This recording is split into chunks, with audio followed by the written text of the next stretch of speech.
जय श्री राधे। मैं जगमोहन शर्मा अपने YouTube चैनल इनसाइड ब्लॉग पर आपका स्वागत करता हूं और उम्मीद करता हूं कि राधा रानी की कृपा से आप सभी कुशल मंगल होंगे।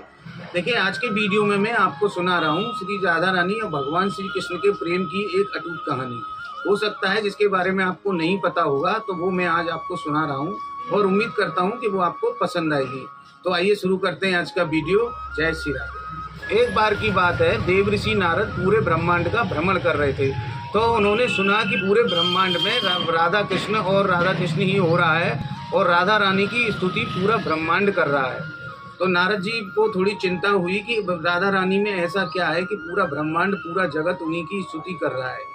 उनके मन में ये विचार आया कि क्यों ना मैं जाके भगवान कृष्ण से ये बात पूछूं। और इसी उद्देश्य को लेकर देव ऋषि नारद भगवान श्री कृष्ण के पास पहुंचे।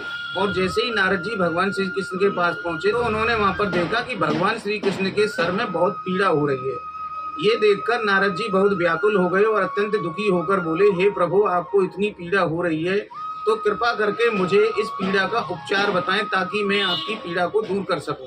तो भगवान श्री कृष्ण ने मुस्कुराकर नारद जी से कहा, हे नारद, यदि कोई मेरा अनन्य भक्त अपने पैरों को धोकर उसका जल मेरे को पिला देगा तो मेरी पीड़ा समाप्त हो जाएगी।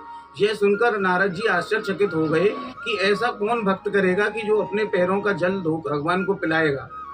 उससे तो उसको पाप लगेगा और उसे नरक भोगना पड़ेगा।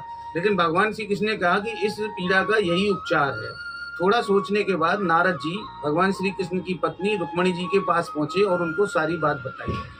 तो रुक्मणी जी ने नारद जी को अपना चरणोदक देने से मना कर दिया, यानी कि अपने पैरों को धोकर जल देने से मना कर दिया। उन्होंने कहा कि ये तो बहुत बड़ा पाप है, इससे नरक की प्राप्ति होती है और मैं ये पाप नहीं कर सकती।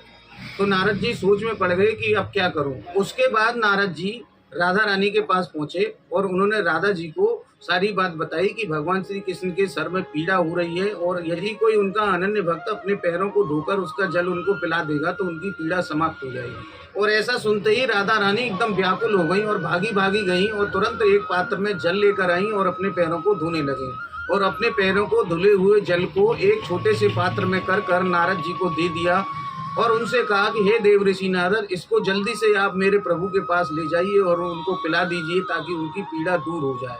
और उन्होंने कहा कि मैं जानती हूँ कि ये घोर पाप है, अनन्य पाप है और इसके लिए मुझे नरक से भी ज़्यादा पीड़ा भोगनी पड़ेगी, लेकिन मेरे प्रभु के लिए, मेरे प्रभु को सुख प्राप्ति हो और उनका स्वास्थ्य जल्दी से ठीक हो जाए तो मैं इसके लिए उससे भी ज़्यादा पीड़ा भोगने के लिए तैयार हूँ। और ऐसा सुनते ही नारद जी एकदम भाव विभोर हो गए और समझ गए कि पूरे ब्रह्मांड में राधा रानी की स्तुति क्यों गाई जा रही है। वो समझ गए कि राधा रानी भगवान श्री कृष्ण को अनन्य प्रेम करती हैं और उनके प्रेम के लिए किसी भी पीड़ा से गुजरने के लिए तैयार हैं। और वे समझ गए कि भगवान श्री कृष्ण के प्रति राधा रानी का अटूट प्रेम है और ये प्रेम देखकर उनकी आंखें भर आईं। तो इसीलिए कहते हैं कि राधा रानी और भगवान श्री कृष्ण का प्रेम अटूट है, इसका कोई पार नहीं पा सकता है। तो ये एक छोटी सी कथा मैंने राधा रानी और भगवान श्री कृष्ण के प्रेम के संबंध में आपको सुनाई है। यदि ये कथा आपको पसंद आई हो तो इस वीडियो को लाइक अवश्य करें और मेरे चैनल को सब्सक्राइब करें और कमेंट बॉक्स में जय श्री राधे अवश्य लिखें। और इस वीडियो का करते हैं यहीं पर एंड और मिलते हैं आपको अगले वीडियो में। तब तक के लिए राधे राधे, जय श्री राधे।